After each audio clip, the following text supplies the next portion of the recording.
Okay? Tayo po yung mukat manalangin. Ama naming Diyos na banal at dakila, naunawaan po namin noong unang panahon na kami ay nabuhay para sa aming sarili. Ginawa namin yung kasalanan labag sa iyong mga kautusan.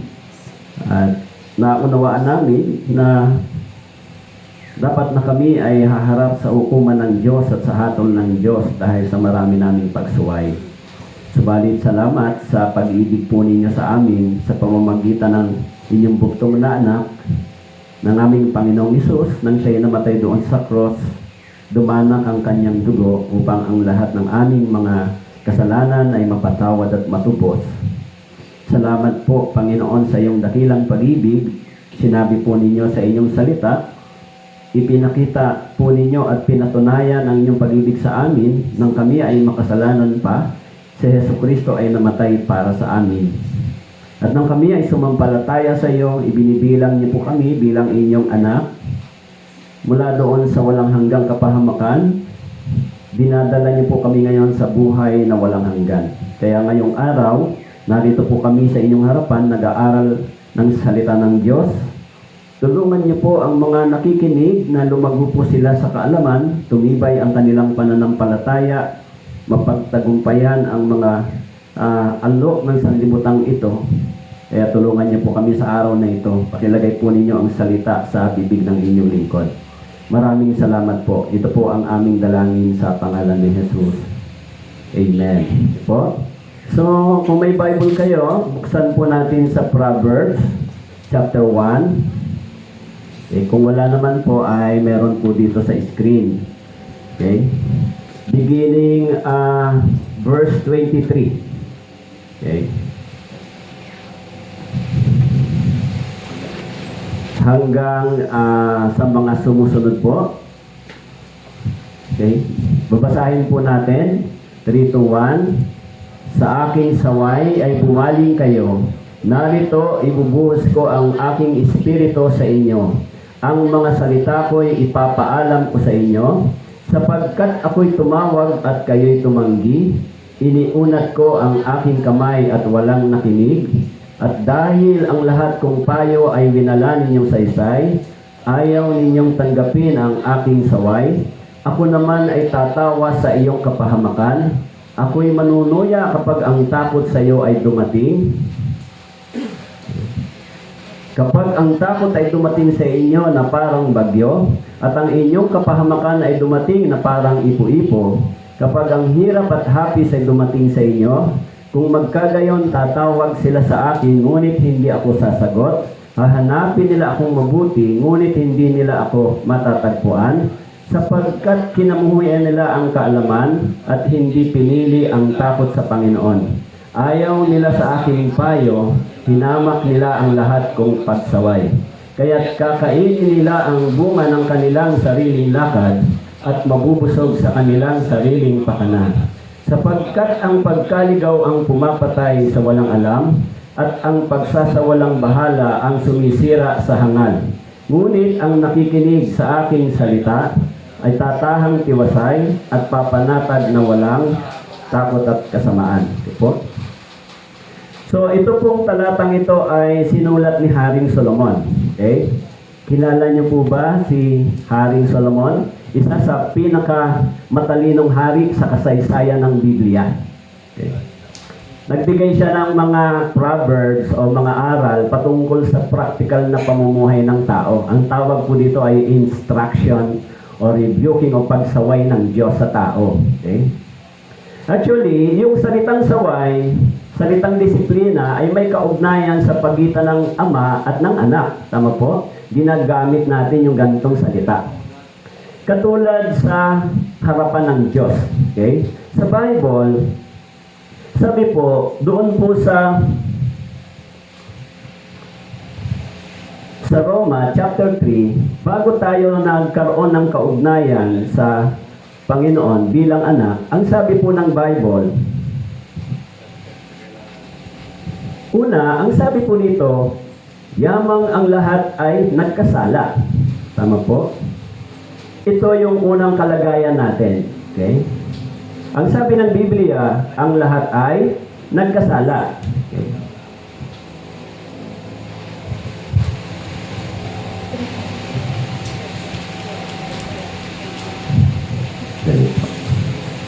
So sabi po, nung tayo ay nagkasala, tinawagan tayo ng Diyos. Manumbalik sa Diyos. Okay? Lahat, sabi po, ito yung unang problema ng tao. Tama po? Hindi tayo makakapasok sa langit dahil dito. Subalit, nung dumating si Jesus Christ, sabi niya, doon sa Mateo, chapter 4, ipinangaral ni Jesus Christ yung tungkol sa pagsisisi. Sabi niya, mula noon si Jesus ay nagpasimulang mangaral at nagsasabi, magsisi kayo sapagkat malapit na ang kaharian ng langit. Sabi po dito, magsisi. Dahil una, nilabag natin yung batas ng Diyos. Tama po? Maaari, hindi tayo lumalabag sa batas ng tao. Pero sa batas ng Diyos, sa Ten Commandments, nalabag natin yun ng maraming beses. Kaya tayo ay ipinanganak na makasalanan. So, nung dumating si Jesus, sabi niya, magsisi kayo sapagkat malapit na ang kaharian ng Diyos. Kaya sabi po sa Biblia, bakit po magsisi? Ang meaning ng repentance ay change your mind, change your action, and change your heart. Tama po? So, dahil doon, si Jesus, nung dumating dito, ang sabi po sa Ephesians chapter 1, okay, verse 7, sabi po, sa Kanya, mayroon tayong katubusan sa pamamagitan ng Kanyang dugo ng kapatawaran ng ating mga kasalanan ayon sa mga kayamanan ng Kanyang biyaya. Kay Jesus, meron tayong katubusan. Nang namatay si Jesus Christ sa cross, tinubos yung ating mga kasalanan. Tama po? Hindi lang tinubos, sabi po, sa pamamagitan ng Kanyang dugo, tayo ay Kanyang tinatawad. 2,000 years ago, tama po, nung namatay si Jesus Christ. Dahil lahat tayo ay nagkasala. Kaya sabi ni Jesus, manumbalik tayo sapagkat namatay siya para sa atin. Kaya nang tayo ay sumampalataya kay Jesus, sabi po doon sa Hebreo chapter 9 verse 22, sabi po dito, sa katunayan, sa ilalim ng kautusan, halos lahat ng mga bagay ay nililinis ng dugo. At kung walang pagdanak ng dugo, ay walang kapatawaran ng mga kasalanan. Kung walang pagdanak ng dugo, kung ganon, kaninong dugo ang dumanak para sa atin? Kay Jesus, tama po? Dahil sa ating mga kasalanan, ibinigay siya ng Diyos sa atin bilang kordero o pantubos. Kaya yung requirements para mapatawad ang ating kasalanan, kailangan pagdanak ang dugo. Ang sabi doon, ang kabayaran ng kasalanan ay kamatayan. So dahil doon si Jesus ay namatay para sa atin, dumanak ang dugo ni Jesus para sa atin upang ang lahat nating mga kasalanan ay mapatawad. So, kaya nung tayo ay sumampalataya sa ginawa ni Jesus, ang unang-unang ibinigay sa atin, ang sabi po dito sa Bible, sa John chapter 3 verse 15, okay? Nababasa niyo po ba? John chapter 3 verse 15. Pakibasa po natin, 3 to 1. Upang ang sinumang sumampalataya sa Kanya ay magkaroon ng buhay na walang hanggan. Ang sinumang sumampalataya, kanino po? Kay Jesus. Tama po? Nung naniwala tayo sa Kanyang kamatayan, dumanak yung Kanyang dugo para sa atin, binigyan tayo ng buhay na walang hanggan. Supposed to be, dapat ang tao, dahil sa kasalanan, sinabi ng Biblia, dapat ang isang makasalanan ay dadalhin ng Diyos sa Kanyang hukuman. Ang sabi po dito, dapat darating ang araw, ang hatol ng Diyos.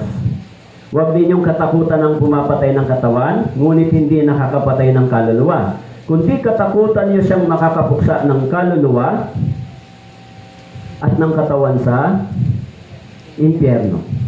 Kaya si Jesus Christ namatay dahil dito, tama po, pinigilan tayo mahulog sa lugar na ito. Kaya ang sino mang sumampalataya sa Kanya, itong ating espiritu o kaluluwa at katawan ay ligtas dito. Si Jesus ang ating Savior. Tama po? Pinatawad tayo, dumanak yung Kanyang dugo So, iniligtas tayo ng Panginoon dito. Nabuhay tayo sa kasalanan dati. Kaya nung naunawaan natin na si Jesus ay namatay para sa akin, so yung pag-ibig ng Diyos ang bumabago sa atin, hindi yung batas, di ba? Na-realize ko na ako pala ay masamang tao, subalit dinibig pa rin ako ng Diyos, pinatawad pa rin ako. Kaya nabago yung aking puso.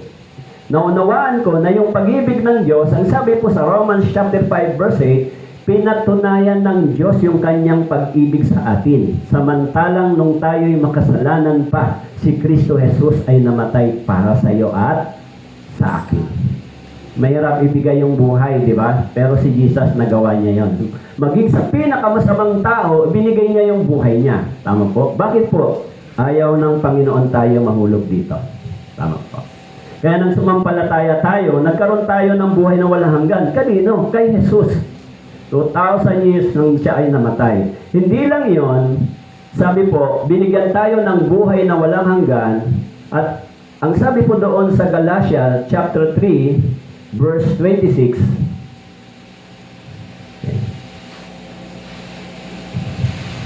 ang sabi po rito, sapagkat kay Kristo Jesus, kayong lahat ay mga anak ng Diyos sa pamamagitan ng pananampalataya.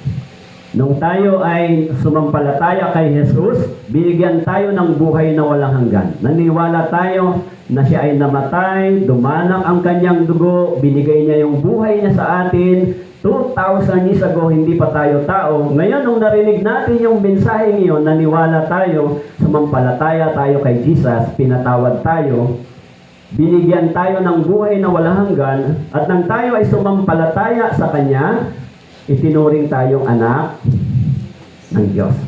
Kaya yung topic natin ngayon ay mahalaga, may kinalaman dito, di ba? Kasi yung salitang saway at discipline nangyayari sa pagitan ng magulang at ng anak. Tama po? Kaya nung naligtas tayo, ang sabi, itinuring tayong anak ng Diyos. Tama po? Kaya nga may prayer tayo, di ba? Ama naming nasa langit. Ibig sabihin, nung naunawaan natin yung Ebanghelyo, tayo ay tinuturing na anak ng Diyos. Kaya yung topic natin ngayon ay may kinalaman tungkol sa anak ng Diyos. Yung pangaral at saway ng Diyos ay pagpapala sa atin. Tama po? Pangaral. Actually, ang aral ng salita ng Diyos ay sa pagitan ng Proverbs. Ito po ay pangaral ni Solomon sa pagitan ng ama at ng anak. Okay?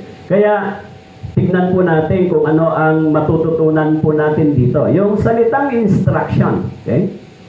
Kaya sabi po, sa aking saway ay bumaling kayo, narito, ibubuhos ko ang aking espiritu sa inyo, ang mga salita ko ay ipapaalam ko sa inyo.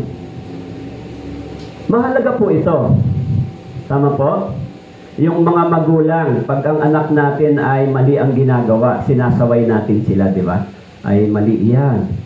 Kung hindi tama yung kanilang ginagawa, tinuturuan natin sila ng tama. Bakit po? Baka hindi nila alam yung dulo ng kanilang pupuntahan ay kapahamakan. Tama po? Kaya sinasaway natin sila. Isang halimbawa, di ba? Pag ang anak natin ay nahuhulog sa masamang gawain, di sinasabihan natin, oh, masama yan. Baka sa dulo, ikaw din ang mahihirapan. Tama po? So, ang mga magulang, laging sumasaway sa mga anak. Siyempre, pag mahal natin yung ating mga anak, nalalaman natin kung saan ang direksyon nila. Tama po? Alam natin kung kapahamakan ba yan o tama. Alam ng mga magulang yon.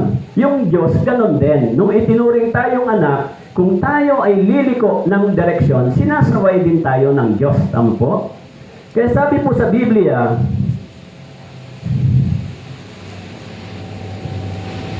kaya doon po sa Hebreo chapter 12, verse 9 and 10, sabi po dito,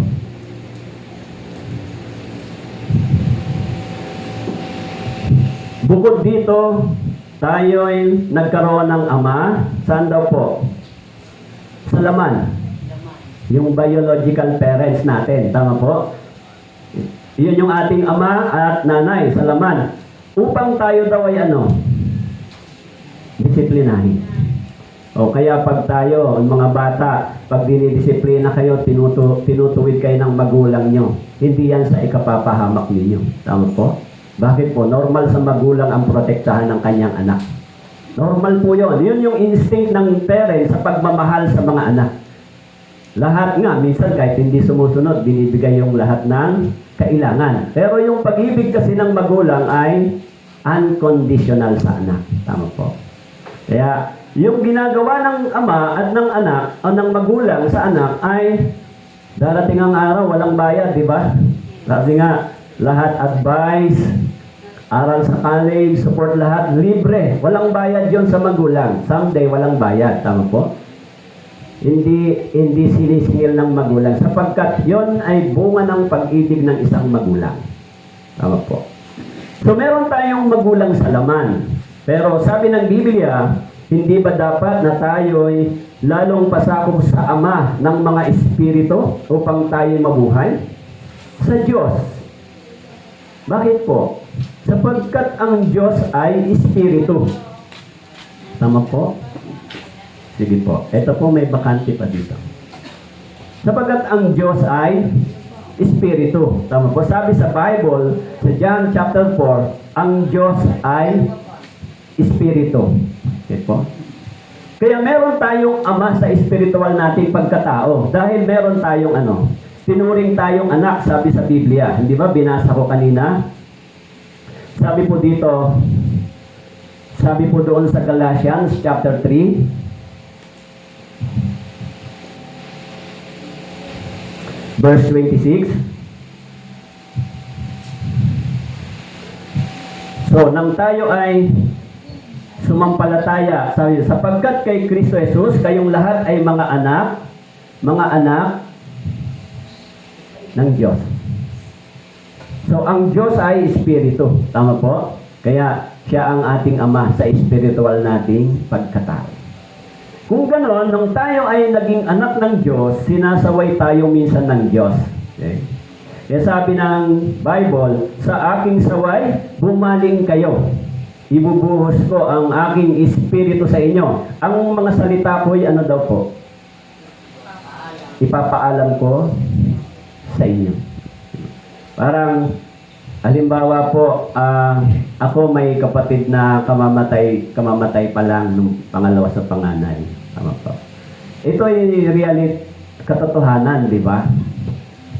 Ang problema niya kung bakit siya nagkaroon ng karamdaman dahil sa sobrang pag-iinom, sobrang bisyo. Pero sinasabihan din siya ng nanay namin, ng magulang dati, huwag kang mag-inom na mag-inom, baka kung ano ang mangyayari sa'yo. Ako ganun din, tawag sa akin ng nanay ko nung di pa ako nagpapastor, tawag sa akin ng nanay ko, Joselito, iinom ka na naman, di ba? Paglasing ka, saan ka na naman, di ba? But before na maging pastor ako. So tumigil ako sa ganong gawain, pero yung brother ko ayaw. Kaya sinasabihan sila ng parents. So dumating yung panahon, mahina na yung katawan dahil sa inom nagkakasakit na. Yung bituka, yung intestine, yung kidney, lahat na, ito na. Tama po? So may saway yung magulang, di ba? May saway, may paalala yung magulang. Tama po? Yung mga kabataan dito, pinagagalitan ba kayo ng mga nanay nyo? Pag hindi kayo pinagagalitan ng mga nanay nyo, hindi kayo mahal. Totoo po yan, di ba? Pag hindi kayo sinasaway ng nanay nyo, pag kahit mali kayo, hindi kayo mahal ng nanay nyo. Pero pag sinasaway kayo, pag mali kayo, mahal tayo ng mga magulang natin. Buti nga ako, nakinig ako sa nanay ko. Sinabihan ako, tumigil ka na sa pag-iinom. Kaya ngayon, medyo malusog ako kahit yung edad ko ay nasa 59 na po. Pero malusog pa ako. Pero siguro kung hindi ako tumigil, baka mahina na rin ang aking katawan ngayon. Diba? So, minsan may naririnig tayong saway, pero akala natin ito ay hindi maganda. Diba? Lalo yung mga kabataan, hindi mo pa na ipapaliwanag, galit na sila. Hello po diyan, tamaan daw ay sa pool. Hindi ba? Akala nila, nagagalit lang yung parents, pero hindi nila alam yung pagmamalasakit yun ng magulang. Katulad ng Diyos sa atin, sinasaway din tayo ng Diyos. Pinipigilan tayo sa mali nating direksyon. Kaya sabi, sa aking saway bumaling kayo. Narito, ibubuhos ko ang aking espiritu sa inyo, ang mga salita ko. Actually, yung salita ng Diyos, pag pinakinggan natin, inaakay tayo sa tamang direksyon. Hindi po ito para sa religion, di ba? Tungkol ito sa practical nating pamumuhay. Paano tayo mabubuhay ng tama, banal at matuwid sa paningin ng Diyos. Okay? Kaya sabi ko dito, ano daw ba ang utos? Sapagkat ang utos ay, ano daw po? Tanglaw. At ang aral ay ilaw. Tama po? At ang mga saway ng disiplina daw ay daan ng ano po? Buhay. Ganon kabuti yung Diyos sa atin. Yung utos ay tanglaw. Ibig sabihin, sa mundong madilim na ito, naglalakbay tayo na ang mundong ito punong-puno ng kasalanan, naglalakbay tayo rito, madilim ang kalagayan ng tao. Tama po? Actually, ang society sa ating panahon, pasama ng pasama. Ang gumagawa ng krimen ay pabata ng pabata. Tama po? At mas matindi ang ating sitwasyon ngayon sa ating bansa. Kaya nga, kung walang aral, walang takot, walang pagkaunawa sa salita ng Diyos, na sabi ng Biblia, darating ang araw, haharap sa hukuman ng Diyos, no? Ang sabi ron, ay mananagot sa kanyang ginawa, mabuti man o masama. Kung mabuti, may reward. Tama po? Kung masama, may hatol. Kaya yung utos daw ng Diyos sa atin ay tanglaw at ilaw upang iiwas tayo sa hukuman ng Diyos. Tama po? Kaya nga, di ba, halimbawa yung 10 utos ng Diyos. Yung isang example lang po, di ba, sabi ng Bible, huwag kang magsisinungaling. Lahat tayo nakalabag dito. Tama po? Pero mong maunawaan natin yung pag-ibig ng Diyos, pag tinutukso tayo, ay ayaw ko niyan, masama yan sa paningin ng Diyos. Tama po. Naunawaan natin. Sapagkat yung salita ng Diyos, may ilaw, may tanglaw. Okay? Kaya sabi ko dito, nasa daan ng buhay, siyang nakikinig ng pangaral, ngunit siyang tumatanggi sa saway ay naliligaw. Pangaral.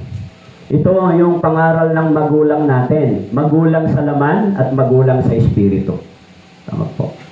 Kaya kung kayo po ay mahilig mag-gadget, ang anak ko lagi ko sinasabihan, pero nabawasan na dahil nag-aaral na eh.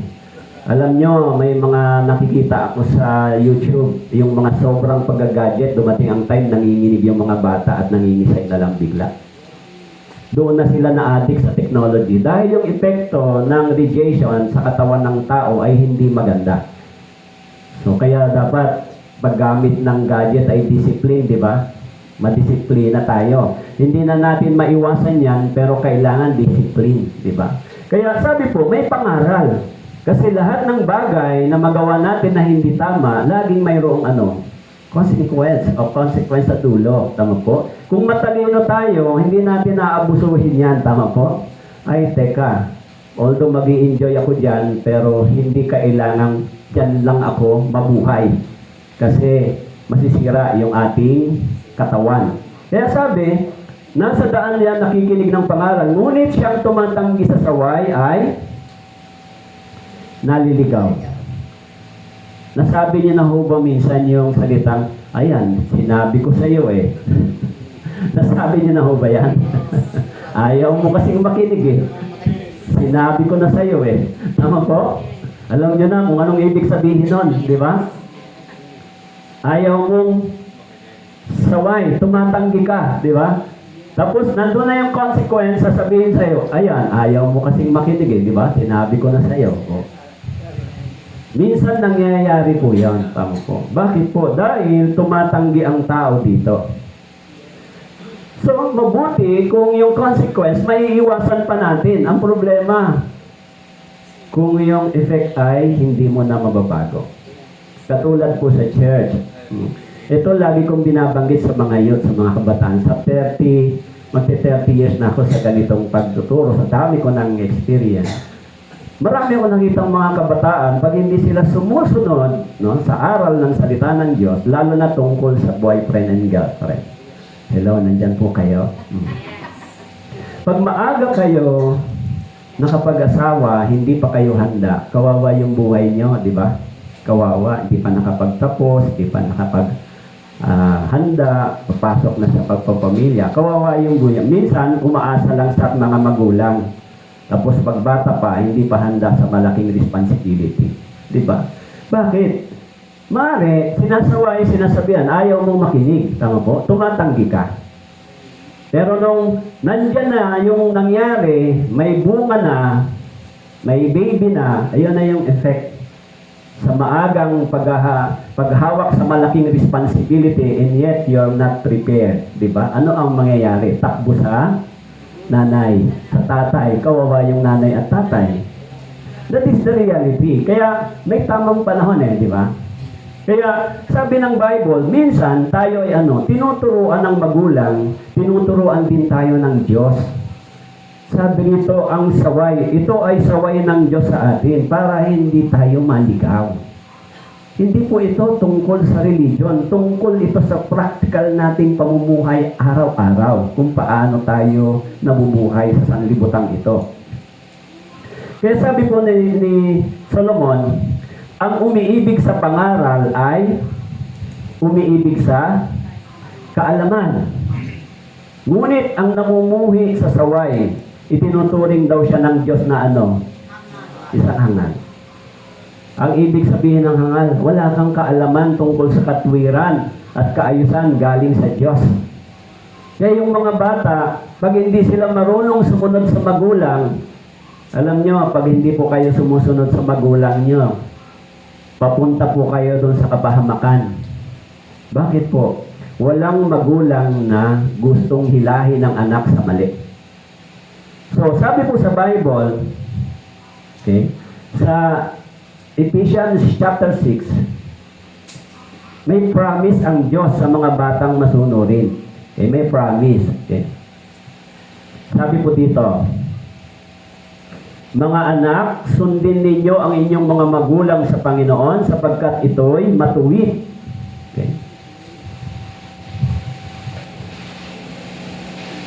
Pakibasa po, verse 2 and 3, 3 to 1. Igalang mo ang iyong ama at ina. Ito ang unang utos na may pangako upang maging mabuti ang iyong kalagayan at ikaw ay mabuhay ng matagal sa ibabaw ng lupa.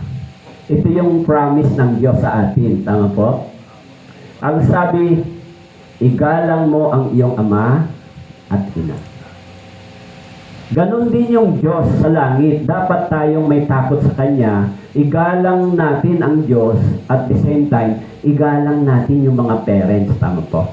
Igalang sila. Yun ang aral ng Biblia. Aral ng salita ng Diyos at aral ng Diyos sa atin. Tama po? So, kung susundin ko yung sinabi na yon ng Biblia, may magandang pangako ang Diyos. Magiging daw po, mabuti ang iyong kalagayan at ikaw ay mabubuhay ng po, matagal. That is the reward. Tama po. Kaya ngayon, hindi ba nakakatakot yung mga kabataan ngayon? Ngayon, anak, pinapatay ang magulang. Ngayon, anak, yung magulang ay kung pagsalitaan, hamakin, nakakatakot ang social media pag nakikita mo yung mga bata ngayon, di ba? Pero hindi nila alam kung ano ang magiging consequence nun sa kanila pagdating ng araw. Pag ikaw naman ang naging magulang, papaano? Tama po? Magiging magulang ka rin at tiyak na dadaan ka sa ganon. Okay. Kaya yung anak at magulang, ang sabi po, mayroon minsan pagsaway ang parents, ang magulang. Sa church din. Tapos ang Diyos din, gumagabay sa atin, sinasaway tayo ng Diyos. Tama po? Upang para hindi tayo mapahamak. Yun ay para sa ikabubuti nating lahat. Kaya sabi, ang umiibig sa pangaral ay umiibig sa daw? Kaalaman. Nagiging matalino ang isang tao kapag mahusay siyang makinig ng pangaral. No? Minsan nga, yung pangaral, pag hindi mo pinakinggan, akala mo galit yung tao, pero yon para sa ikabubuti mo, di ba? Pero actually, may mga tono talaga minsan na gano'n. Ako nanibago ako nung nakapag-asawa ako ng kabitay niya Nanibago ako sa tono. Hindi ako sanay na nagsisigawan pag nag-uusap eh. Gusto ko yung usapan lang na, huwag kang sumigaw. Yung pala, yung sigawan na usap, hindi pala yung sigawan. Usap lang pala talaga yun. Normal lang sa kanila. Eh, hindi nga po sa, ano ba, nag-aaway ba kayo? Hindi, ganyan talaga ang mga kabitay niya mag-usap. Di ba? Pati nga ang Batanggay niyo, minsan gano'n, di ba? Pag bumabati, sumisigaw, di ba? Ay, ano gaire? Mga gano'n. So, merong mga expression na akala mo sila ay galit, pero yun yung normal lang na expression. Tama po? At minsan, may mga magulang na nagpapangaral sa mga anak, akala mo ay galit, pero para naman sa ikabubuti nila. Ganon din ang Diyos sa atin. Pero ang Diyos hindi nagsasalita directly, ipinababasa sa atin ang Biblia. Lalo na po yung Proverbs, yan po ay practical na aral. Practical na pamumuhay. Magiging matalino ka pag ito ang binabasa mo. Dahil sabi ng Bible sa Proverbs chapter 1 verse 7, ang takot sa Panginoon ay simula ng karunungan. Okay. Yun po yung, kaya sabi dyan, ang umiibig sa pangaral ay umiibig sa kaalaman. Kaya kung ang mga kabataang ito ay may takot sa Panginoon, so hindi masyadong mamumblema ang barangay sa inyo. Kayo, agagalitan ni Kap, di ba? Ngayon kasi mga kabataan ngayon na medyo ang hirap sawayin di ba? Sila talaga yung mga trouble, pag hindi na disiplina. So, pero kung malalaman nila yung aral ng salita ng Diyos, magkaroon sila ng pagkaunawa, sila mismo ay hindi gagawa ng ganong bagay. Okay? Kaya sabi po, namumuhi sa saway. So, ang madalas na sawayin, ngunit ang ulo ay matigas, biglang mababali at wala nang lunas. Madalas daw sawayin. So, mahirap talaga magsaway, di ba? Huwag ka magulang. Siguro, mas mahirap din yun sa ating barangay chairman sa laki ng responsibility dito sa ating komunidad. Di ba? Yung maintenance ng peace and order, yung kaayusan ng ating komunidad, di ba? Sasawayin mo yung minsan yung mga nagiinuman, tatawag sa barangay. Puntahan nyo nga ako dito kasi gabi na, maingay pa, di ba? So, minsan, mahirap talaga gawin yung pagsaway. Pero kung para sa kaayusan, ay hindi ka pwede tumanggi. Tama po, para sa kaayusan. Pero sabi ng Bible, yung madalas na sawayin daw, ang ulo ay matigas, biglang nababali. Tapos wala nang lunas. Pinipigilan mo ang tao mahulog sa mali, dumiretso sa mali, pero pag ayaw niyang magpaturo at magpasaway, biglang mababali. Tama po. Mahulog siya sa kapahamakan. Kaya sabi po ng Bible, sabihin mo sa kanila kung paanong buhay ako, sabi ng Panginoong Diyos, wala akong kasiyahan sa kamatayan ng masama. Kundi ang masama ay tumalikod sa kanyang lakad, mabuhay, manumbalik kayo, manumbalik mula sa inyong masamang lakad, sapagkat bakit kayo mamamatay o sambahayan ni Israel? Actually, sabi ng Bible, ang Diyos ay walang kasiyahan sa kamatayan ng isang masama. Yung isang taong nabubuhay sa maling direksyon at napapahamak, walang kasiyahan ang Diyos sa kanila. Hindi nagagalak ang Diyos sa kanila. Bakit po? Si Jesus Christ, nung namatay sa cross, ibinigay yung kanyang buhay, dumanak yung kanyang dugo para sa lahat ng taong masasama. Tama po? Para sa akin at sa iyo. Diba? Dapat tayo mahuhulog sa lawa ng apoy. Pero dahil kay Jesus Christ, dahil sabi ng Biblia, ang kabayaran ng kasalanan ay kamatayan. So, binayaran ni Jesus yung kasalanan natin. Instead na ako ang dapat magbayad at mamatay, si Jesus yung namatay para sa iyo, para sa akin. Tama po? Bakit po? Sapagkat walang kasiyahan ang Diyos sa kamatayan ng isang masama. Kaya tinatawag ni Jesus bumalik. Okay? So, yun po yung sinasabi ng Biblia. Kapag ang taong masama ay huwalay sa kanyang kasamaan na kanyang nagawa at ginawa ang tumpak at matuwid, kanyang ililigtas ang kanyang buhay. Tama po. Yun ang sinasabi ng Biblia. Tama po. Kapag lumayo tayo dito, ang buhay natin ang inililigtas natin. Tama po. Mahabang buhay, maayos na pamumuhay. Okay? Sapagkat ako'y tumawag, kayo tumanggi, iniunat ko ang aking kamay at walang nakinig, at dahil lahat kong payo ay winilan ninyong saysay, ayaw ninyong tanggapin ang aking saway. Pero may mga tao, sa Biblia na sinasabi na tinatawag sila ng Diyos pero ayaw nila. Tama po.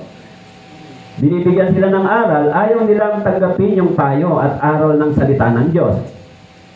So ano ang bunga ng hindi pakikinig at saway? Okay.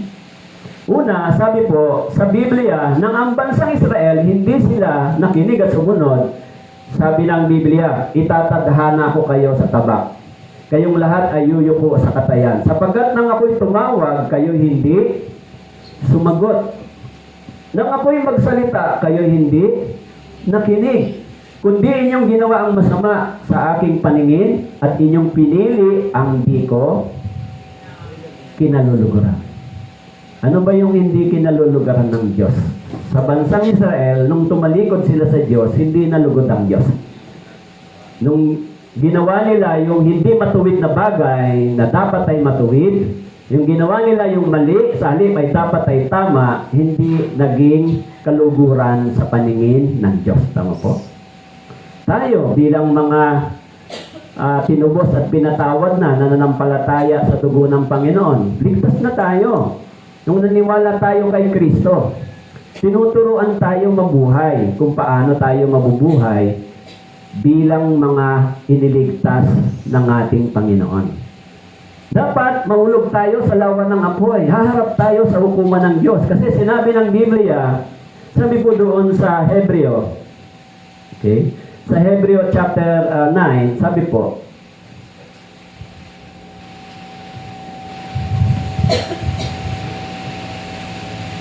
Hebreo chapter 9 verse 27. Yamang itinakda sa mga tao ang mamatay na minsan at pagkatapos nito ay ang paghuhukom. Yung paghuhukom ng Diyos hindi po mangyayari habang nabubuhay tayo, di ba? Pagkatapos ng kamatayan. Kaya nung tayo ay sumampalataya kay Kristo, iniligtas tayo dito sa araw ng paghuhukom. Tama po. Ligtas na tayo. Nung sumampalataya tayo kay Jesus, tama po? Hindi na tayo tatayo sa hukuman ng Diyos. Bakit po?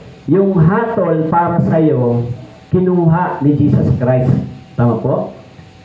Yung judgment para sa atin, sa halip na sa atin dapat at sa iyo, kinuha ng Panginoon.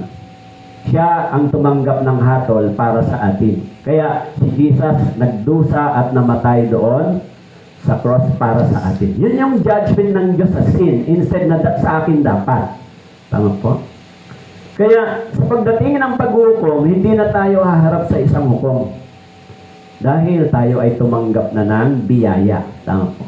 Kaya yung pag-aaral ng Biblia ay tungkol sa pamumuhay ng isang naligtas o Kristiyano o anak. Hindi ba? Sabi, pipili rin ako ng kapigatian para sa kanila.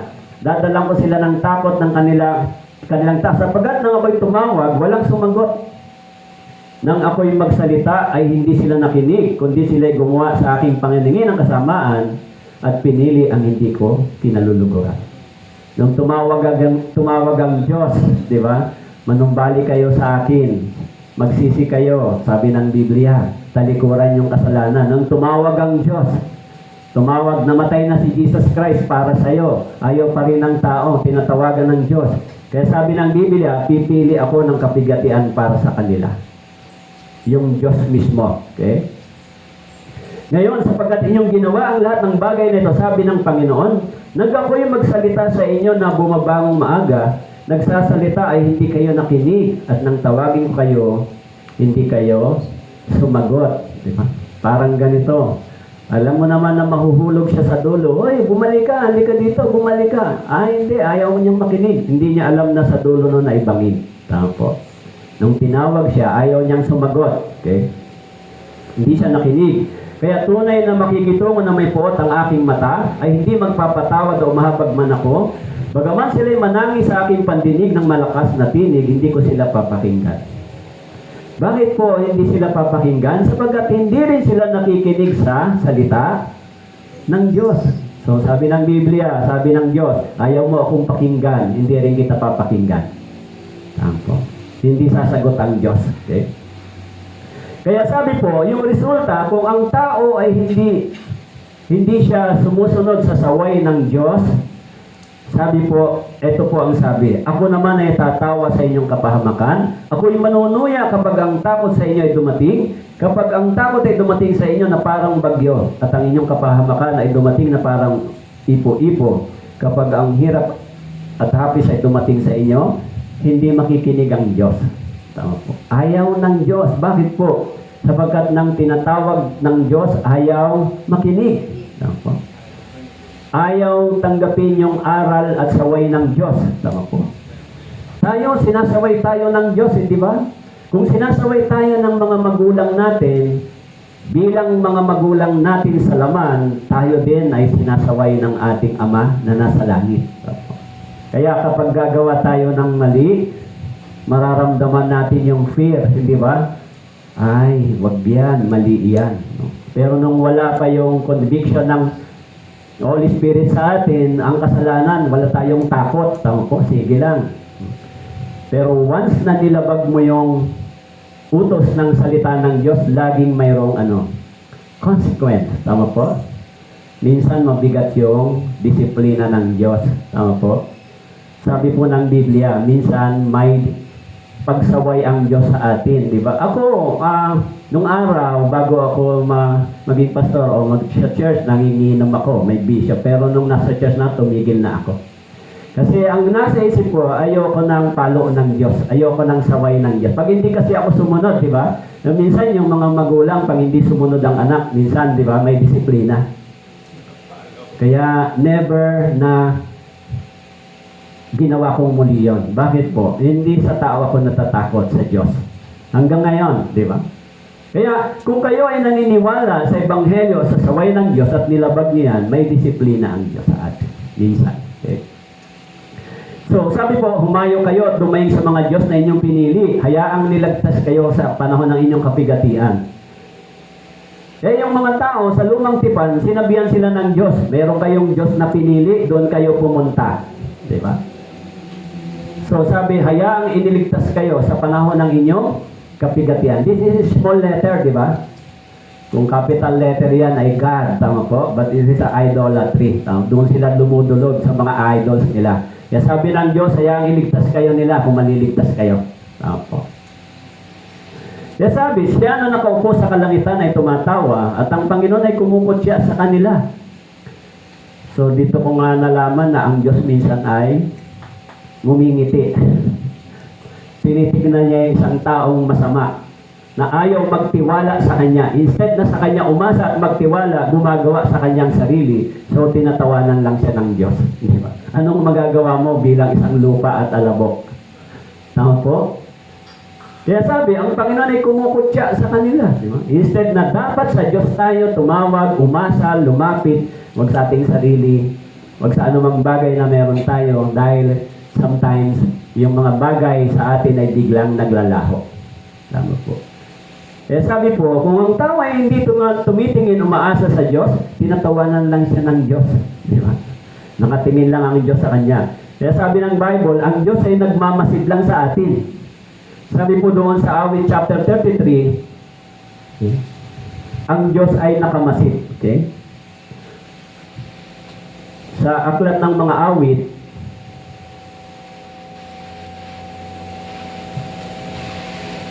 okay, Awit chapter 33,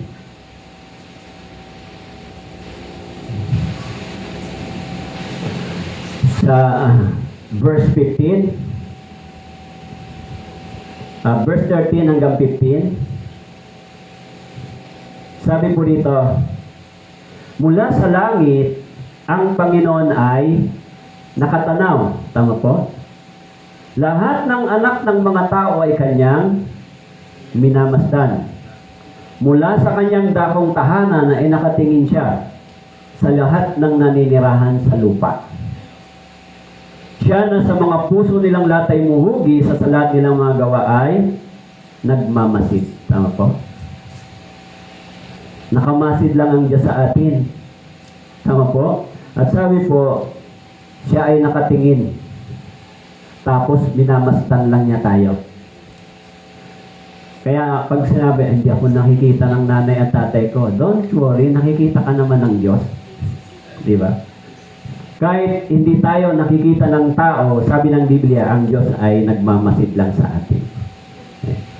Kahit magtago kayo sa kwarto, ang Diyos ay nagmamasid sa iyo. Tama po? Ay, magtatago ako kay nanay at tatay. Don't worry, ang Diyos nakamasid sa iyo. At lahat ng ating mga gawa nakalista sa listahan ng Panginoon. Tama po?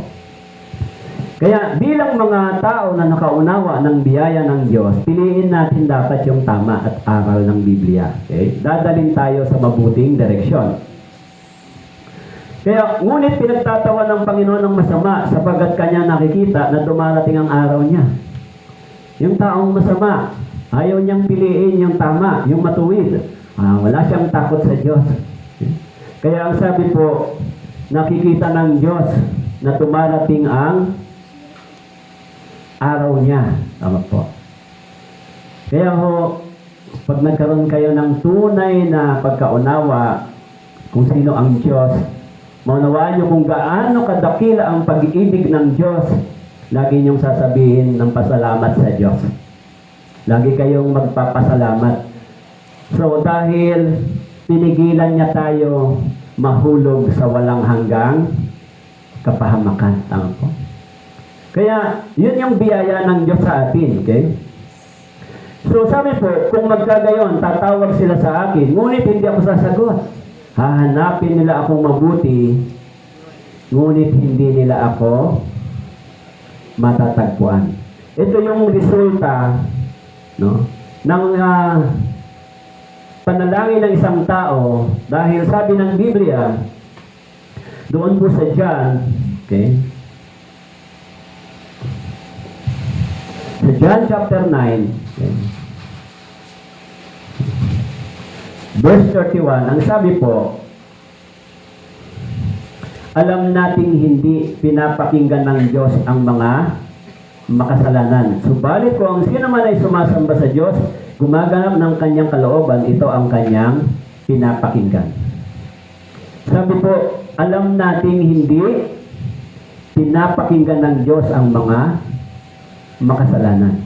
Ayaw ng Diyos makinig sa taong tuloy-tuloy sa ganitong pamumuhay. Kaya pag tumawag siya, hindi pinapakinggan ng Diyos. Tama po. Ayaw ng Diyos. Di ba? Kaya doon din sa Isaiah, binanggit din po yun. Chapter 59. Okay? Sabi po sa Isaiah, chapter 59,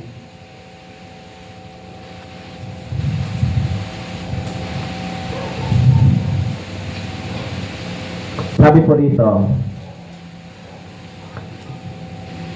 ngunit pinaghiwalay ng inyong mga kasamaan, kayo at ang inyong Diyos. At ang inyong mga kasalanan ang siyang nagkubli ng kanyang mukha sa inyo. Ano pat siya'y hindi nakikinig. Ayaw ng Diyos makinig sa panalangin ng isang taong hindi tumatanggap ng saway. Tama po? Halimbawa, tayong mga magulang, di ba? Pag ayaw tayong pakinggan ng ating mga anak, siyempre, minsan nagagalit tayo, di ba? Ba't ayaw mong makinig sa akin? Sa ikabubuti mo yan. Tama po? So, ganun din ang Diyos. Pag ayaw nating makinig sa Diyos, hindi rin nagagalak ang Diyos sa atin. Tama po? Actually, ang mga aral ng salita ng Diyos ay pagpapala. Sa totoo lang. No? Yung biyaya at pagpapala, yung salita ng Diyos, ito. No? Ito yung spiritual na pagpapala sa atin. Tama po. Merong material at may spiritual. Dadalhin tayo nito ng mas malapit sa Diyos. Puproteksyonan tayo ng Diyos sa lahat ng mga kapahamakan na magtatangka sa atin. Kung tayo ay nagtitiwala dito. Tama po. Ingatan tayo ng Diyos kahit saan tayo pumunta. Kung sa Kanya tayo nagtitiwala. Di ba? Kaya, pero kung ang tao daw ay hindi maniniwala at patuloy siyang gagawa nito, sabi po, yung mukha ng Diyos, ikukubli niya. Ayaw ko dyan, ayaw ko sa iyo. Diba? Alam niyo po, sabi ng Bible sa Romans chapter 1 verse 18, ang Diyos ay napupuot laban sa kasamaan at kalikuan ng tao. Napupuot ang Diyos sa kasalanan. Di ba? Kaya nga yung puot na yon sa kasalanan, ipinataw yung judgment sa katawan ng ating Panginoong Hesus. Yung puot ng Diyos ipinataw sa katawan ni Jesus Christ bilang hatol sa kasalanan ng tao. Instead na ang Diyos ay mapuot sa atin, ipataw sa atin yung judgment, kay Jesus Christ ipinataw. Kaya kung makikita natin yung ginawa ng Panginoon kay Jesus, sabi ron, pinatunayan ng Diyos yung kanyang pag-ibig sa atin, samantalang nung tayo ay makasalanan pa, si Kristo ay namatay para sa atin. Kung ganon, tapos na yung judgment sa akin. Dapat tumalikod ako sa mga kasalanan na gawain ko. Bakit po? Sapagkat yung pag-ibig ng Diyos ay ibinigay sa akin. Pero yung judgment para sa akin, kinuha ng ating Panginoon. Tama po? So, ano yung naging bunga ng pag-ibig ng Diyos? Forgiveness. Tama po? Hindi pwedeng magpatawad ang Diyos kung hindi siya umiibig. Tama po? Kaya yung kahapon, nanood kami ni Aljon ng tungkol doon. Di ba, Kuya Aljon? Pinanood namin yun doon sa loob. Ipinakita ko sa kanya yung kalagayan ng tao, kung saan pupunta, tsaka yung pag-ibig ng Diyos. Tama po? Kasi dapat makita nila yon, di ba? Bagamat ako yung nagkasala, subalit inibig ako ng Diyos. Bagamat ako yung nakagawa ng mali, subalit ang Diyos ay nagpatawad sa akin, di ba? Hindi ako mahuhulog sa hukuman ng Diyos. Yun yung pinakamagandang balita, hindi ba? Yung pinakamagandang balita sa Biblia, iyon. Bagamat ako yung nagkasala, subalit si Kristo ay namatay para sa akin. Kaya iyon po yung meron ditong magandang balita. Pwede po kayong maging masaya dito sa Biblia. Kahit hindi po kayong maging masaya sa sanlibutan, dito may kasiyahan kayong makukuha. Kaya sabi, the joy of your salvation. Magiging masaya po kayo pag dito. Hindi nyo maipaliwanag yung joy na meron dito. Pagka naunawaan nyo po yan. Okay? Kaya sabi po dito, sabi po ng Awit chapter 18 verse 41, sila'y humingi ng tulong, ngunit walang magligtas. Sila'y dumaing sa Panginoon, sibalit sila'y hindi niya tinutugon. Dahil ayaw nilang makinig ng saway. Di ba? Tayo, bilang mga Kristiyano na, sasawayin tayo ng Diyos. Pag mali yung gagawin natin, sasawayin. Pero, minsan may disiplin. Pero may disiplina sa Bible na pwedeng ikamatay ng katawan, subalit ligtas ang iyong espiritu. Kung ayaw ng tao, di ba? Kasi sa Biblia, di ba, pinag-aralan natin, dati yung katawan natin, ginamit natin sa kasalanan. Subalit, kung tayo ay naniwalang tinubos, pinatawad na ng Diyos, hindi na natin dapat gamitin ito. Pero pag ginamit mo pa ito, sasawayin ka ng Diyos o pwedeng yung katawan mo ay bawiin na ng Panginoon. Tama po. Bakit po? Dahil sa iyo, hahamakin yung pangalan ng Diyos. Tama po. Kaya nga sabi ng Biblia, doon po sa 1 Corinthians, sabi po, 2 Corinthians, okay, verse 5, okay. Chapter 5, verse 5. Sabi po dito, ay ibigay ang ganyang tao kay Satanas sa ikawawasak ng laman upang ang kanyang espiritu ay maligtas sa araw ng Panginoong Hesus. Ibigay yung ganyang tao kay Satanas sa ikawawasak ng laman, yung kanyang katawan. So, katulad ni Job, hinayaan ng Diyos si Satanas galawin yung katawan ni Job. Tama po? Bigyan siya ng karamdaman. Hinayaan ng Diyos. Tama po? So, yung ating katawan, pag ginamit natin sa kasalanan, hahayaan ng Diyos ito gamitin ng dyablo. Pero yung ating kaluluwa, di ba? Sabi po doon sa Bible, sa 1 Peter chapter 1 verse 9, sabi po dito, di ba? Na inyong pinatanggap ang bunga ng inyong pananampalataya, ang kaligtasan ng inyong mga kaluluwa. Hindi na ito mahuhulog sa impyerno. Tama po? Pero pag nabuhay pa siya sa mali, yung katawan niya ang magsasuffer. Pwedeng kunin ng Diyos yung katawan, ito naman uuwi ng maaga sa langit. Tama po? Kasi yung kaligtasan hindi nawawala. Kaya yung mga, pag sinabi natin, alam mo, anak ako ng Diyos, born again, napatawad na ako, tinubos na ako ng dugo ng Panginoon. Tapos gagamitin mo muli itong katawan mo sa mali, sa kasalanan, maaaring may disiplina ang Panginoon sa iyo. Pag matigas ang ulo, maaaring kamatayan ng katawan. Tama po? Bakit po? Ayaw na ng Diyos gamitin mo yung katawan mo sa kasalanan. Dati, nag-prosper yung sin because of our body. Pero now, sabi ng Diyos, huwag mo nang gamitin yan kasi ayaw ng Diyos. Gamitin natin ito sa paglilingkod sa Panginoon. Katulad ng mga kabataan dito, di ba? Yung katawan nila, ginagamit nila sa paglilingkod sa Panginoon. Kumakanta sila, nagme-memory verse. Mahusay yung mga memory verses nila ngayon, di ba? Tapos nag-aaral sila ng maayos, pupunta sa church, may fellowship. Tama po? Of course, sometimes nagkakamali sila. Pero sinasabi ng Biblia, huwag kang mabuhay doon. Mahali ka magkamali, pero huwag kang magpatuloy. At kung alam mong mali, huwag kang tumuloy. Pero pag nahulog ka, umalis ka kaagad. Tama po? Kasi ayaw ng Diyos manatili ka doon. Dahil sabi ng Bible, ang bawat pinanganak ng Diyos ay hindi nagpapatuloy sa pagkakasala. Tama po? Siyempre, meron pa tayong nagagawa. Subalit kung alam mong ito ay mali, huwag kang mabuhay na muli sa dati. Tama po. Kaya nga, sabi diyan, ligtas ka na. Tama po? Sa pamamagitan ng pananampalataya.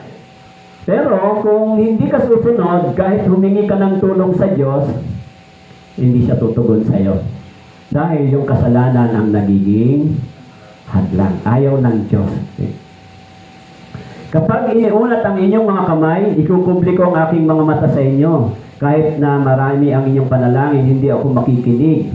Ang inyong mga kamay ay puno ng dugo. Ayaw ng Diyos. No? Kung ayaw ng tao sumusunod sa saway ng Diyos, hindi rin makikinig ang Diyos sa atin. Di ba? Kaya yung panalangin mahalaga, hindi ba? Yung panalangin natin. Bakit po? Alam niyo sa Bible, nakikinig ang Diyos sa panalangin. Sa Awit, chapter 91, binanggit po. Sabi po doon,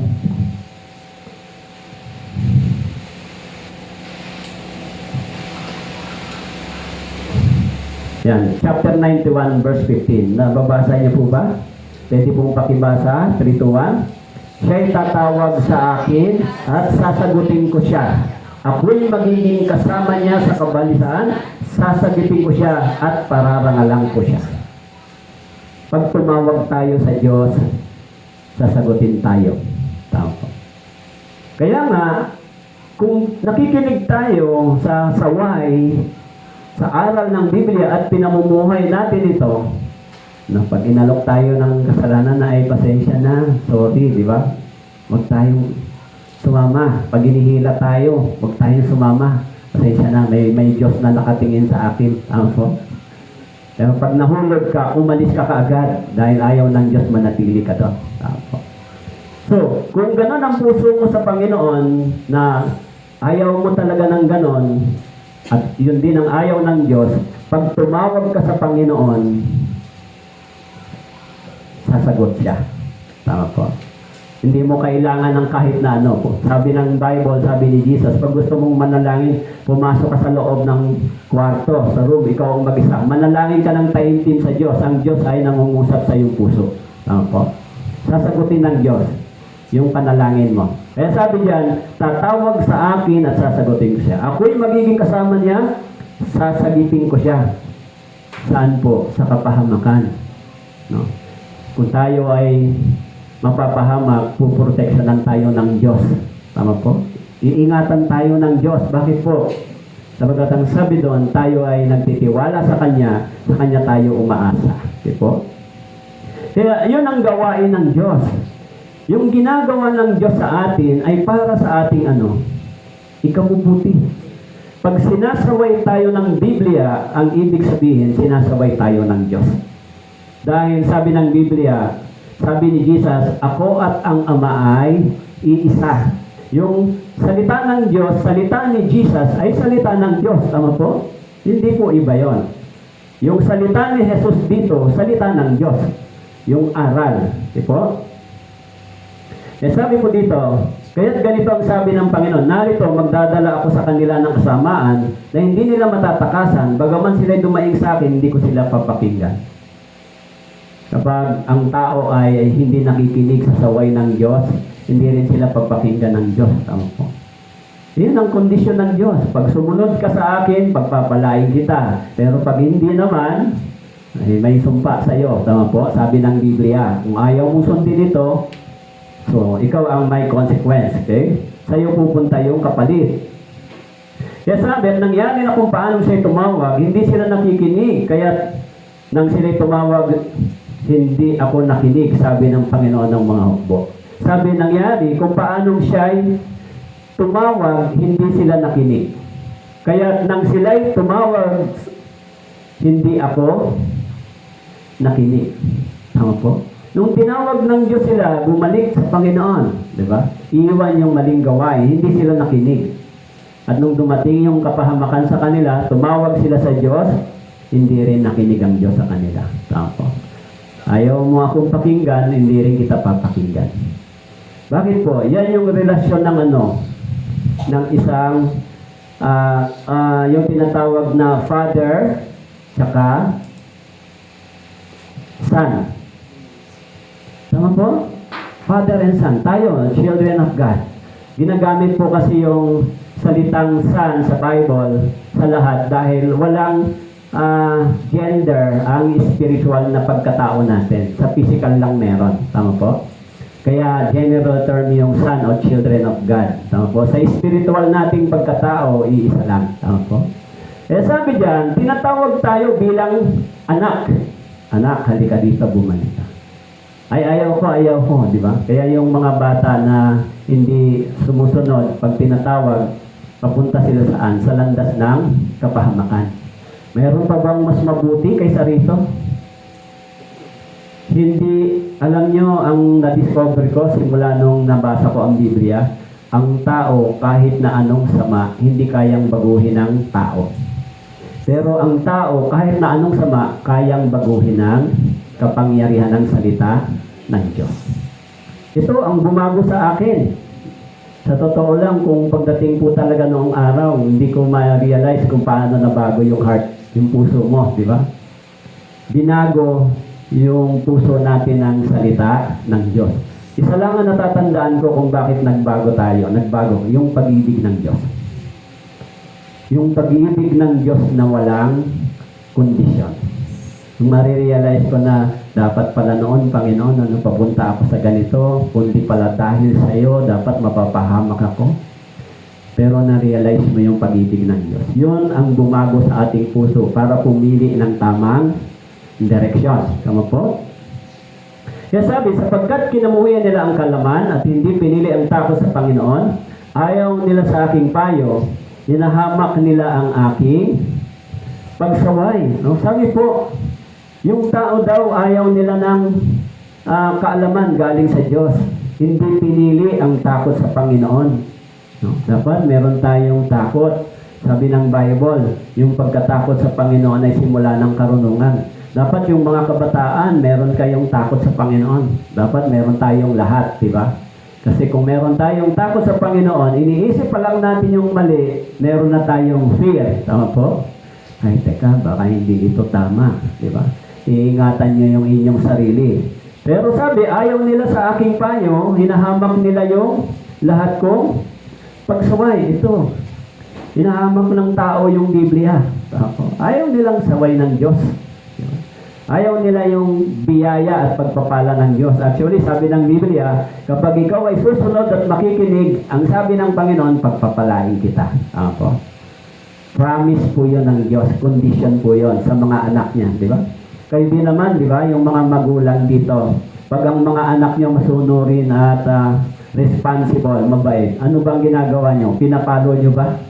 Dahil mabait ka at masunurin ka, papaluin kita. Ganun ba? Hindi. Natutuwa tayo sa kanila at minsan kahit sinasabi nila na, Mami o Daddy, pakainin mo naman ako sa ganito. No problem, dahil ikaw ay masunurin, di ba? Kain naman tayo sa ganito. Walang problema. Pagka ang mga bata ay ganon sila, walang hadlang sa magulang, di ba? Pero minsan, pag hindi sila masunurin, matigas ang ulo. Pag sinabi, Mami, pakainin mo naman ako sa Jollibee. Sa bahay ka na lang kumain. Kasi, di ba? Hindi ako masaya dahil ayaw mo sumunod, di ba? Pero pag masunurin ng mga anak at mabait, ang iniisip lagi ng magulang, sige, ibili ng pasalubong, ganito, di ba? Normal sa magulang na nagagalak sa mga anak na ganyan. Kasi may anak din ako, dalawa. Pag hindi sumusunod, dati nung maliit pa, namamalong nga ako dati. Pero nung malaki na, pangaral na lang. Mali na yan, tama po. So lahat ng ating pinipili, darating ang araw, merong balik o consequence sa atin. So kung pinili mo yung tamang direksyon, sa dulo niyan ay may magandang ending. Tama po? Kaya ako siguro 30 years na, nung pinili ko yung direksyon na ito, maglingkod sa Panginoon, sumunod dito, sikapin na mabuhay bilang maayos na Kristiyano. So, sa loob ng 30 years, nakita ko yung resulta ng aking pinili. Tama po? Naging maayos ako. Pero kung hindi ko pinili yon, tuloy-tuloy ako sa gawain ko, sa bisyo, ayaw ko makinig, baka ngayon, hindi ka na makakatayo ng ganito dito. Tama po? Yung katawan hindi na kaya.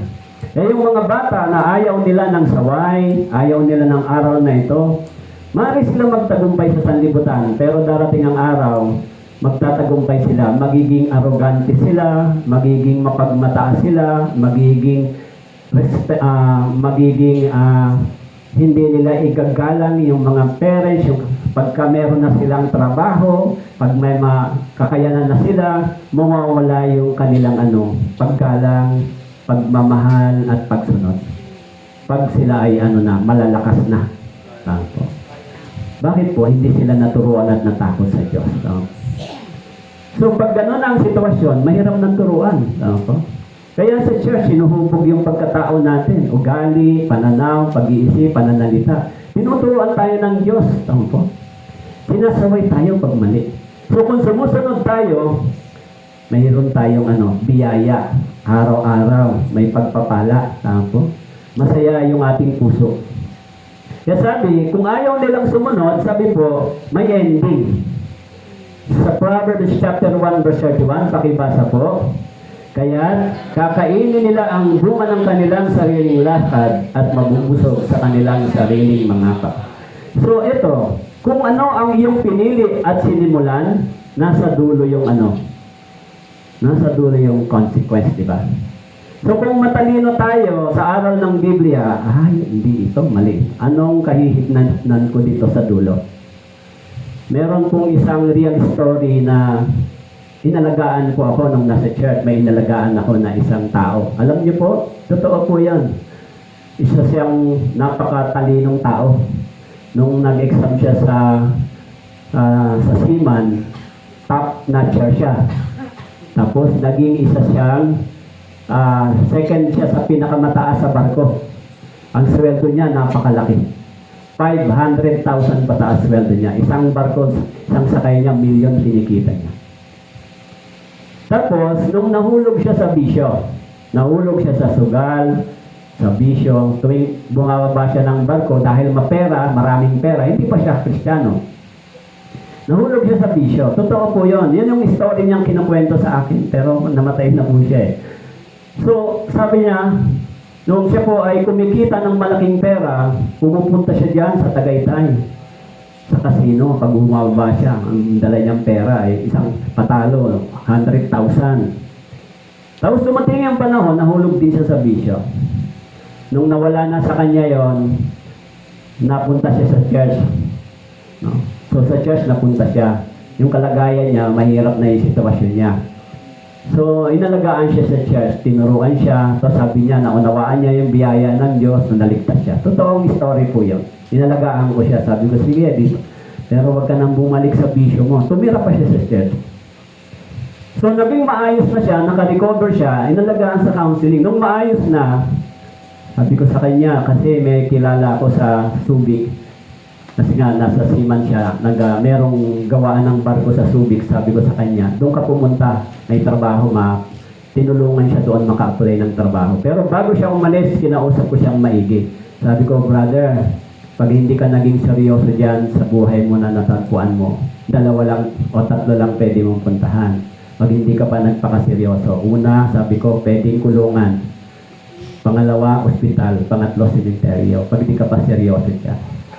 So, nagtrabaho siya sa Subic. Pero nung nagtrabaho siya sa Subic, nabalitaan ko nung kumikita ng pera, bumalik na naman unti-unti sa dati. Sabi ko, nako, nalungkot ako. Hindi na nagpakita sa akin. Pero tinulungan siya ng church. O, anong kailangan mo? Ganito, requirements, ito. Tapos, nababalitaan ko ay bumabalik sa dasma. Tapos doon bumabatak ng shabu. Bumalik sa dati niyang kalagayan. Tapos pumupunta nun. Nawala siya sa church. Tapos nabalitaan ko nung nawala sa church, na ospital. Nung na-ospital, nakalabas, nakulong. Tapos sa loob ng kulungan, tinamaan ng COVID, namatay sa loob ng kulungan. Totoo po yun, di ba? Bakit po? Pag binigyan tayo ng Diyos ng chance ng pagkakataon, minsan lang po yun, once lang. Minsan lang tayo nakatagpo ng pag-ibig na tunay galing sa Diyos.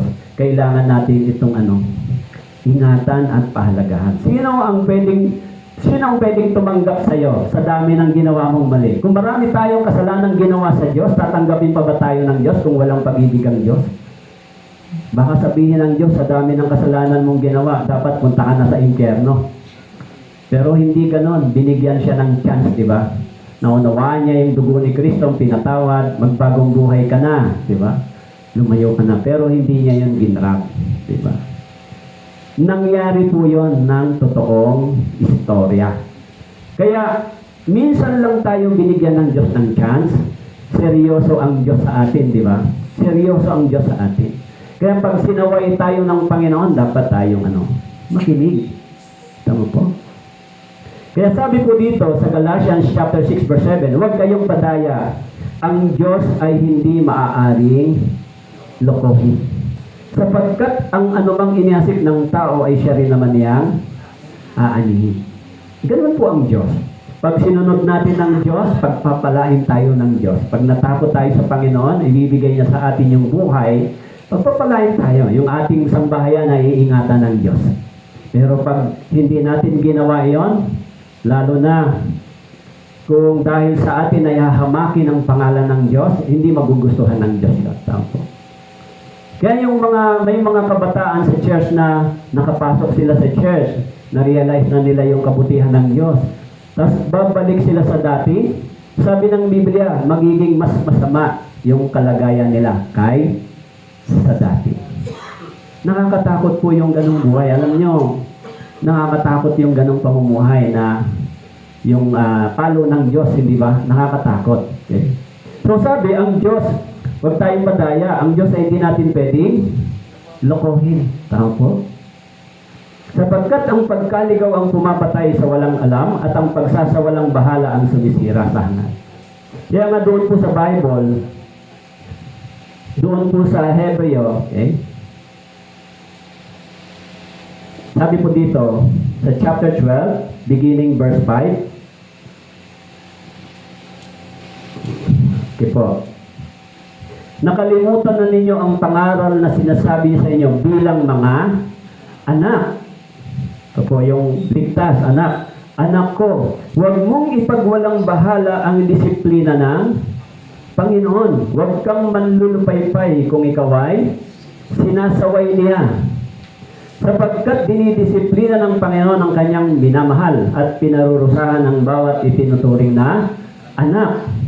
Magtiis kayo alang-alang sa disiplina, kayo ay pinapakitunguhan ng Diyos bilang mga anak, sapagkat anumang anak ang hindi dinidisiplina ng Ama. Ngunit kung kayo hindi dinidisiplina na siyang nararanasan ng lahat, kung gayon, kayo yung mga anak sa labas at hindi mga tunay na anak. Tignan po ninyo yung sinasabi dito. Paulit-ulit yung salitang anak. Tama po. Yun yung pagtingin ng Diyos sa atin.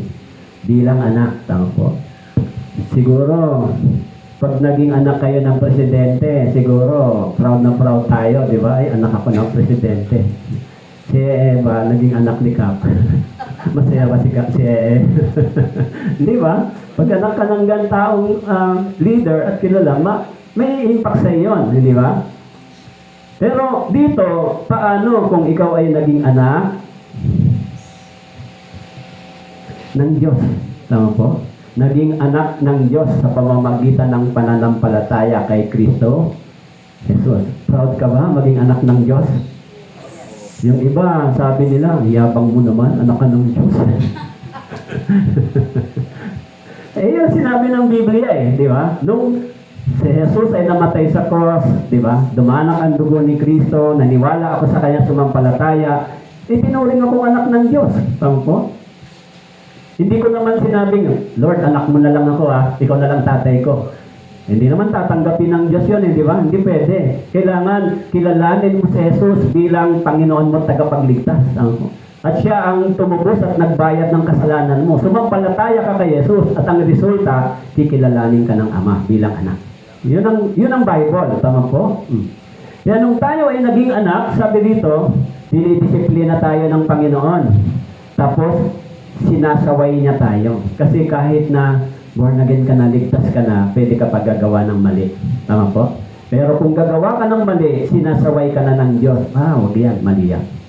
Kung hindi ka susunod, didisiplinahin ka naman ng Panginoon. Bakit po? Sapagkat sabi dito, dinidisiplina ng Panginoon ang kanyang minamahal. Tama po. So yung disiplina dito at pinarurusahan ang bawat itinuturing na anak. Kaya kung gagawa tayo ng mali, sasawayin tayo ng Diyos. Huwag yan. Dito ka. Tama po. So, yan yung aral ng Panginoon sa atin. Kaya yung pagpapala ng salita ng Diyos, inilalayo tayo sa maling pamumuhay, sa maling direksyon. At kapag kinikilala natin yung salita ng Diyos, pinagpapala tayo ng Diyos. Diba? Nagagalak ang Diyos sa atin dahil ino-honor natin siya bilang Ama sa langit.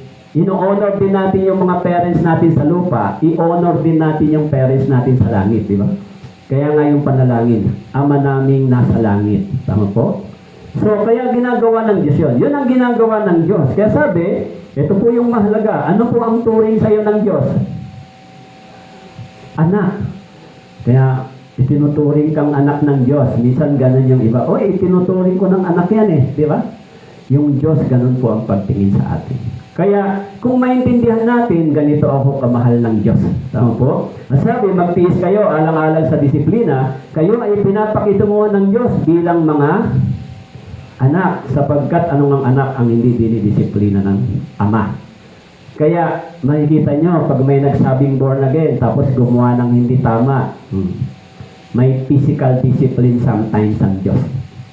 Inaalaw ng Diyos yun. Bakit po? Dahil ginagamit ng Diyos yung iba, yung tao, para tayo turuan.